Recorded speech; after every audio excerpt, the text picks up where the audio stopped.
लेकिन आज मैं आपसे निवेदन करता हूं कि जितने लोग आए हैं बैठे हैं वो प्रभु प्रेमी हैं। इनको मैं प्रेमी आत्मा कह सकता हूं, इनको मैं प्रभु की प्यारी आत्मा कह सकता हूं।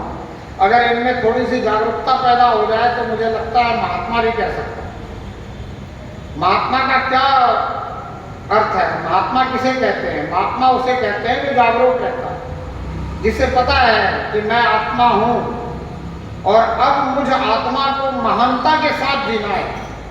अब मुझ आत्मा को इस दुनिया को कुछ देते हुए जीना है। मैं दुनिया से कुछ लेने के लिए नहीं आया हूं। जो कुछ मुझे दुनिया से मिलेगा वो मेरी किस्मत से मिलेगा।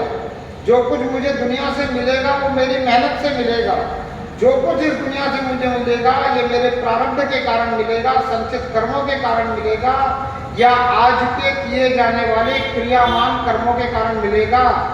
पर मैं इस दुनिया में आया हूं लेने के लिए कुछ नहीं। दुनिया से मुझे कुछ नहीं लेना।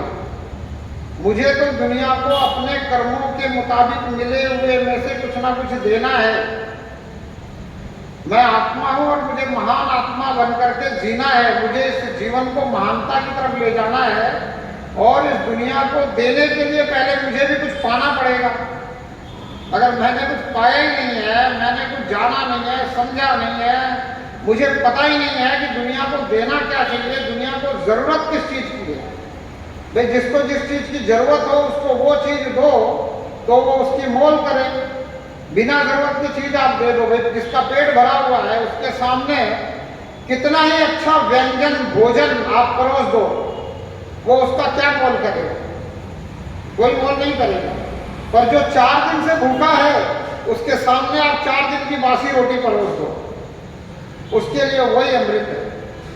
4 दिन के भूखे को 4 दिन की बासी रोटी भी अमृत के समान दिखती है। दिखती है कि नहीं दिखती है? यानी कि जिसको जिस चीज की जरूरत हो उसके सामने वो चीज परोसनी चाहिए। पर संत महात्मा ऐसा नहीं करते। जो संत होते हैं, जो महात्मा होते हैं, वो ऐसा नहीं करते। वो पहले जिज्ञासा पैदा करते हैं, वो पहले जरूरत को पैदा करते हैं।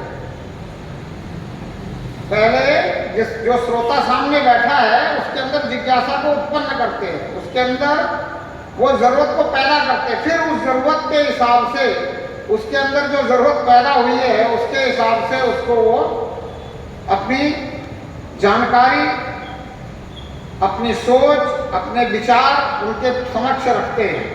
अब वो उसको पैदा करने के लिए, जिज्ञासाओं को पैदा करने के लिए क्या कहते हैं?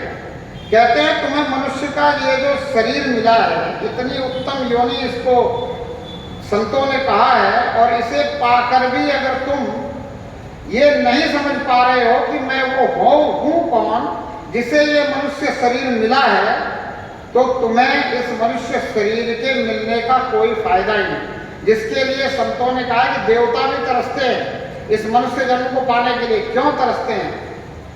क्योंकि देवता जिस योनि में फंसे हुए हैं उस योनि में भी परमात्मा की पहचान नहीं कर सकते। उस योनि में भी वो परमात्मा से नहीं जुड़ सकते। उस योनि में वो परमात्मा का हर पल ध्यान नहीं कर सकते। उस योनि में वो आवागमन के चक्कर से नहीं छूट सकते। जितने दिन के लिए उनको वो देवलोक मिला है, देवता की योनि मिली है, उसके बाद फिर उन्हें किसी न किसी योनि में वापस जन्म लेना ही पड़ेगा। ये हमारे संतों के विचार हैं, शास्त्रों के विचार हैं। अब निजी अनुभव भी होना चाहिए। संतों के निजी अनुभव क्या है? तो संत निजी अनुभव में ये बताते हैं कि जैसे जैसे आप अपने आप को समझने लग जाते हैं